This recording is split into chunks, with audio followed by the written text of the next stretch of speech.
اعوذ باللہ من الشیطان الرجیم بسم اللہ الرحمن الرحیم۔ الحمد للہ تعالیٰ درس قرآن کی اس 6th ایپیسوڈ کے ساتھ آپ کی خدمت میں ایک مرتبہ پھر حاضر ہیں، اور 5th ایپیسوڈ سے یعنی جو پریویس ہماری ایپیسوڈ تھی اس میں ہم نے درس قرآن کا سورہ فاتحہ سے باقاعدہ آغاز کیا، اور اس میں ہم نے یہ بات جانی کہ سورہ فاتحہ قرآن مجید کے جتنے بھی مضامین ہیں اس کے خلاصے کو اپنے ضمن میں لیے ہوئے ہے، اور یہ بات بھی ہم نے جانی کہ اللہ تبارک و تعالیٰ نے ہمیں ابتدا میں ہی یہ بات بیان کر دی کہ ہم کائنات میں جس بھی چیز کی تعریف کرتے ہیں، جس بھی چیز کی مدح سرائی کرتے ہیں، تو وہ تعریف، وہ خوبیوں کا بیان در حقیقت اللہ ہی کے لیے ہے، کیونکہ وہ اس کائنات کو پالنے والا ہے۔ اس کے بعد اللہ تبارک و تعالیٰ نے اپنے مزید 2 اوصاف ذکر فرمائے، چنانچہ ارشاد فرمایا الرحمن الرحیم، وہ بہت مہربان رحم کرنے والا ہے۔ اس کے تحت مفسرین فرماتے ہیں کہ یہاں پہ اللہ تبارک و تعالیٰ نے لفظ رحمان اور لفظ رحیم دونوں کا استعمال فرمایا۔ اگر ہم رحمان کے معنی کو دیکھیں تو اس سے مراد وہ ذات ہوتی ہے کہ جس کی رحمت نے، جس کے احسانات نے کائنات کے ہر جز کو گھیرے رکھا ہو، یعنی کائنات کی کوئی ایسی شے نہ ہو کہ جس پر اس نے رحمت نہ کی ہو، کائنات کا ہر ذرہ اس کی رحمت سے حصہ حاصل کر رہا ہو۔ تو یہ وہ لفظ ہے، یہ وہ مبالغے کا صیغہ ہے کہ جو صرف اللہ تبارک و تعالیٰ کے لیے ہی استعمال ہو سکتا ہے، کیونکہ اور کون ہے کہ جو کائنات کے ذرے ذرے پر احسان کر سکے؟ یقیناً کائنات کے ذرے ذرے پر احسان کرنے والی ذات فقط اللہ ہی کی ہے۔ اسی لیے علماء نے یہاں پر سختی سے یہ بات بیان فرمائی کہ اگر کسی شخص کا نام عبد الرحمن ہو تو اس کو مکمل نام کے ساتھ پکارا جائے عبد الرحمن کہہ کر، صرف رحمان کہنا یہ اس کے شایان شان نہیں ہے، کیونکہ لفظ رحمان اللہ تبارک و تعالیٰ کے ساتھ خاص ہے۔ البتہ لفظ رحیم کے تحت مفسرین نے یہ بات لکھی ہے، اور قرآن سے بھی یہ ثابت ہے کہ لفظ رحیم اللہ کے علاوہ کسی اور کے لیے بھی استعمال کیا جا سکتا ہے، جیسا کہ اللہ تبارک و تعالیٰ نے خود نبی کریم علیہ الصلاۃ والسلام کو بھی رحیم فرمایا، اور سرکار علیہ الصلاۃ والسلام کی شان بیان کرتے ہوئے فرمایا کہ وہ رؤوف ہیں اور رحیم ہیں۔ تو اگر ہم لفظ رحیم کا مطلب دیکھیں تو اس کا مطلب ہوتا ہے جسٹ رحمت کرنے والا۔ اب یہاں پر جو 2 چیزیں اللہ تبارک و تعالیٰ نے اپنے وصف ذکر کیے، تو پھر مفسرین نے اس میں اور مزید باتیں یہ بھی بیان فرمائیں کہ اللہ تبارک و تعالیٰ نے جو اللہ تبارک و تعالیٰ رحمانیت کی جو ظہور ہے، یا اللہ تبارک و تعالیٰ اپنا رحمان ہونا جو ظاہر فرما رہا ہے، وہ اس دنیا میں ہے، کیونکہ اگر ہم اس دنیا میں دیکھتے ہیں تو اللہ تبارک و تعالیٰ کے احسانات سے اللہ کے دشمن بھی مستفید ہو رہے ہیں۔ آپ دیکھیں کہ کفار کو بھی جو کائنات کی نعمتیں ہیں، آگ، پانی، ہوا، آکسیجن اور دیگر بہت ساری چیزیں، اس سے وہ لوگ بھی فائدہ اٹھا رہے ہیں۔ اللہ تعالیٰ نے ان کی تمام تر مخالفتوں کے باوجود ان پر عذاب کو نازل نہیں کیا، ان کو اللہ تبارک و تعالیٰ نے ہلاک نہیں کیا، مال و دولت سے ان کو بھی نوازا ہے، وہ بھی محنت کرتے ہیں تو ترقی پذیر ہوتے ہیں۔ تو یہ اس دنیا کے اندر مسلمانوں کے ساتھ ساتھ، اللہ کو ماننے والوں کے ساتھ ساتھ، اللہ تبارک و تعالیٰ کے دشمن بھی اللہ تبارک و تعالیٰ کے احسانات سے مستفید ہو رہے ہیں۔ تو اس کائنات کے اندر اللہ تبارک و تعالیٰ نے اپنی رحمانیت، اپنے رحمان ہونے کی صفت کو ظاہر کیا، لیکن جب میدان محشر میں جائیں گے تو وہاں پر صرف مسلمان، صرف اللہ کو ماننے والے، اس کے انبیاء کی پیروی کرنے والے اللہ تعالیٰ کے احسانات سے فیض حاصل کریں گے، تو وہاں پر اللہ تبارک و تعالیٰ اپنی صفت رحیمیت کا ذکر ظاہر ظہور فرمائے گا۔ اور پھر بعض مفسرین نے یہ بھی لکھا کہ یہاں پر اللہ تبارک و تعالیٰ کی کمال قدرت کی طرف اشارہ ہے، اس کی کمال رحمت کی طرف اشارہ ہے، کیونکہ ہم عام طور پر دیکھتے ہیں کہ جب ہم کسی کی تعریف بیان کرنا چاہتے ہوں، کسی کا کوئی وصف ذکر کرنا چاہتے ہوں، اور اس خوبی کو بیان کرنے کے لیے ہم نے مبالغے کا صیغہ استعمال کیا ہو، لیکن ہم یہ سمجھتے ہوں کہ یہ مبالغے کا صیغہ بھی اس خوبی پر پورے طور پر دلالت نہیں کر رہا۔ جیسے مثال کے طور پر ہم کہتے ہیں کہ بھئی یہ تو بڑا موٹا طاقتور آدمی ہے، یعنی کوئی بہت ہی زیادہ ایکسٹرا آرڈنری موٹا ہو تو ہم اس کے بارے میں یہ جملہ استعمال کرتے ہیں۔ ایک عام قد کا بندہ ہوتا ہے تو اس کو ہم کہہ دیتے ہیں کہ یہ لمبا شخص ہے، لیکن جس کا قد ایکسٹرا آرڈنری بڑا ہو تو پھر ہم اس کے لیے کہتے ہیں کہ بھئی تو بڑا لمبا تڑنگا آدمی ہے۔ تو یہاں پر لفظ لمبا، اس کی جو لمبائی ہے، اس کے جو قد کے اندر طوالت ہے اس کو صحیح سے ایکسپریس نہیں کر پا رہا تھا، اس پر صحیح سے دلالت نہیں کر پا رہا تھا، تو ہم نے یہاں پر مزید تاکید کے لیے لمبا کے ساتھ تڑنگا کا لفظ بھی استعمال کر لیا، تاکہ ہم جو بیان کرنا چاہ رہے ہیں اس کے قد کی جو صفت جس انداز سے ہم تذکرہ کرنا چاہ رہے ہیں وہ بھی بیان ہو جائے۔ تو اگر ہم دیکھیں کہ لفظ رحمان کا مطلب بھی رحم کرنے والا، اور اس کے اندر بہت مبالغہ ہے، لفظ رحیم کا مطلب بھی رحم کرنے والا اگرچہ اس کے اندر مبالغہ نہیں ہے، تو بعض مفسرین نے فرمایا کہ لفظ رحمان کے بعد رحیم کا ذکر کرنے کا یہ مقصد ہے کہ اللہ کی رحمت اس قدر وسیع ہے، اللہ کی رحمت اس قدر اپنے بندوں پر زیادہ ہے کہ لفظ رحمان جو خود مبالغے کا صیغہ ہے وہ بھی اس کی رحمت کو ظاہر کرنے کے لیے کافی نہیں ہے، اسی لیے بطور تاکید مزید الرحیم کا ذکر کیا گیا۔ اور یہ واقعتاً اگر ہم دیکھیں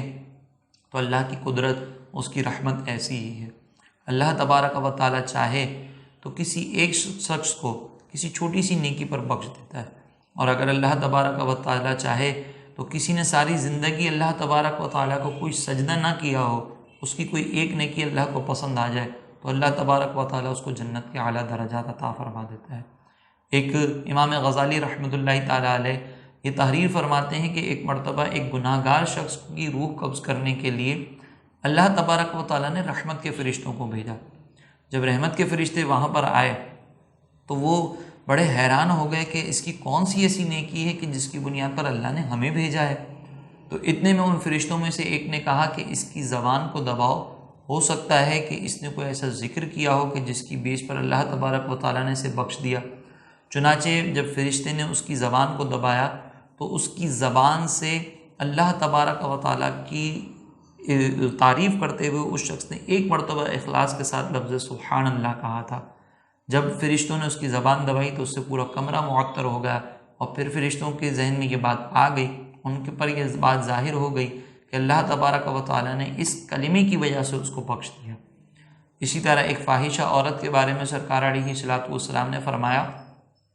کہ ایک فاحشہ عورت تھی بنی اسرائیل کے اندر، اللہ تبارک و تعالیٰ نے اس کو صرف ایک کتے کی وجہ سے بخش دیا۔ ہمارے یہاں پر عمومی طور پر ہم جب یہ کتے وغیرہ جانوروں کو دیکھتے ہیں تو ان سے حقارت کرتے ہیں اور ان کو نفرت کی نگاہوں سے دیکھتے ہیں۔ جب وہ فاحشہ عورت کسی جگہ سے گزر رہی تھی تو اس نے دیکھا کہ قریب کنویں کے ایک کتا جو ہے وہ پیاس کی شدت سے تڑپ رہا ہے اور اس کی زبان باہر آئی ہوئی ہے، تو اس عورت نے کنویں کے اندر اتری اور اپنے موزے کو گیلا کر کے اس کتے کے منہ میں وہ موزہ نچوڑنا شروع کر دیا۔ تو یہ جو اس نے کتے کے ساتھ رحمت والا کام کیا، کتے کے ساتھ ایک بھلائی والا عمل اس نے اختیار کیا، تو اس کی یہ ادا اللہ تبارک و تعالیٰ کی بارگاہ میں اتنی مقبول ہوئی کہ اس نے جتنے بھی پچھلے گناہ کیے تھے اللہ تعالیٰ نے سب کو بخش دیا اور اسے جنت میں داخل کر دیا۔ پھر آگے اللہ تبارک و تعالیٰ نے اسی سے متصل اپنی رحمت کے تذکرے کے ساتھ ساتھ یہ بھی بات بیان فرمائی کہ مالکی یوم الدین، کہ وہ روز جزا کا، جس دن لوگوں کا بدلہ دیا جائے گا، اس دن کا مالک ہے۔ تو ساتھ میں یہ بات ذکر کرنے کا مقصد یہ ہے کہ اللہ تبارک و تعالیٰ اگرچہ رحمان ہے، اگرچہ رحیم ہے، اگرچہ اس کی رحمت بہت وسیع ہے، لیکن اس کی رحمت پر بھروسہ کرنے کے بعد انسان اللہ تبارک و تعالیٰ سے بے خوف ہو جائے اور اس کی رحمت پر بھروسہ کر کے انسان اللہ تبارک و تعالیٰ سے غافل ہو جائے تو یہ بھی ہرگز درست نہیں ہے، کیونکہ اللہ تبارک و تعالیٰ نے آگے فرمایا کہ وہ قیامت کے دن کا مالک بھی ہے، اور یہاں پر قیامت کے دن کو اللہ تبارک و تعالیٰ نے لفظ دین سے تعبیر کیا، یوم الدین۔ دین کا مطلب یہ ہوتا ہے یوم الدین کا کہ وہ دن جس میں اللہ تبارک و تعالیٰ لوگوں کو ان کی جزا دے گا، ان کا بدلہ دے گا، اور ہے وہ اللہ تبارک و تعالیٰ منصف، اس کے یہاں پہ اس کے انصاف میں کسی قسم کا کوئی شک و تردد نہیں ہو سکتا۔ تو جب کائنات کا رب جو منصف بھی ہے اور اس نے یہ بات بیان کر دی کہ وہ جس دن کا مالک ہے نا، اس دن میں وہ اللہ تبارک و تعالیٰ اپنے انصاف کو ظاہر کرے گا، اور وہ انصاف کیسا ہوگا، وہ جزا کیسی ہوگی، تو فرمایا کہ فَمَن يَعْمَلْ مِثْقَالَ ذَرَّةٍ خَيْرًا يَرَهُ، جس نے ذرہ برابر بھی کوئی نیکی کی ہوگی تو وہ اس نیکی کا بدلہ وہاں دیکھے گا، وَمَن يَعْمَلْ مِثْقَالَ ذَرَّةٍ شَرًّا يَرَهُ، اور جس نے ذرہ برابر بھی کوئی شر والا کام کیا ہوگا، کوئی برائی کی ہوگی تو وہ اس برائی کو وہاں پہ دیکھے گا۔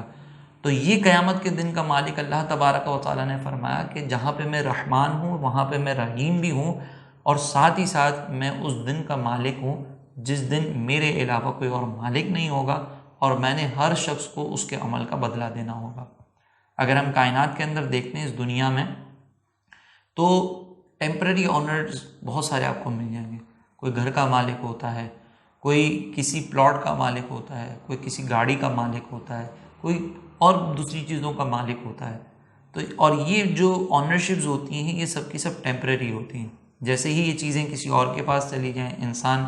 فوت ہو جائے تو وہ ساری چیزیں اس سے ختم ہو جاتی ہیں، اس کی اونرشپ سے باہر چلی جاتی ہیں۔ لیکن بہرحال یہاں پہ کائنات کے اندر ہمیں مالک بہت سارے مل جاتے ہیں جو اگرچہ ٹیمپرری مالک ہوتے ہیں، حقیقی مالک نہیں ہوتے، لیکن مالک کا لفظ تو ان پر بولا جاتا ہے۔ لیکن قیامت کا دن وہ ہوگا کہ جس میں لفظ مالک اللہ کے علاوہ کسی اور کے لیے استعمال ہی نہیں ہو سکتا۔ جب مخلوق ساری فنا ہو جائے گی تو اللہ تبارک و تعالیٰ اس طرف اس وقت ندا فرمائے گا کہ لمن الملک ھذا الیوم، کہ آج کے دن کس کی بادشاہت ہے؟ پھر خود ہی فرمائے گا للہ الواحد القہار، آج کے دن اس اللہ کی بادشاہت ہے جو تنہا ہے اور قہار ہے، اپنے غضب کا اظہار کرنے والا ہے۔ تو یہاں پر اللہ تبارک و تعالیٰ نے ہمیں گویا کہ یہ تعلیم دے دی کہ تم اللہ تبارک و تعالیٰ کے رحمان اور رحیم ہونے پہ بھروسہ ضرور کرو، لیکن یہ مت بھولنا کہ وہ انصاف دینے والا مالک ہے۔ وہ تمہارے اگر کسی پر تم نے ظلم کیا ہوگا تو وہ اس کا بدلہ دلوانے والا مالک ہے۔ اور وہاں پر اللہ تبارک و تعالیٰ ظلم کا بدلہ اس شان سے دلوائے گا کہ سرکار علیہ الصلوۃ والسلام نے فرمایا کہ اگر ایک سینگ والی بکری نے بغیر سینگ والی بکری کو ٹکر ماری ہوگی، اس کو سینگ مارا ہوگا، تو اللہ تبارک و تعالیٰ اس کو بھی انصاف دلوائے گا اور اس بکری کو جو ہے وہ اللہ تبارک و تعالیٰ یہ حکم دے گا کہ اس جو دوسری بکری نے اس کو ٹکر ماری تھی اس کو ٹکر مارے اور اپنا بدلہ لے۔ تو آپ ذرا غور کریں کہ میدان محشر میں جب ہم جائیں گے اور وہاں پر اللہ تبارک و تعالیٰ کی ملوکیت ظاہر ہوگی، اللہ تعالیٰ کی یہ بادشاہت ظاہر ہوگی، تو اس وقت پھر ہم اللہ کے خوف سے اور اللہ کے غضب سے بچ نہیں پائیں گے۔ اسی لیے انسان کے لیے بہتر یہ ہے کہ وہ اپنی زندگی خوف اور امید کے درمیان گزارے۔ بعض لوگ اللہ تبارک و تعالیٰ کی رحمت پر اتنی امید رکھتے ہیں کہ نیک عمل سے غافل ہو جاتے ہیں۔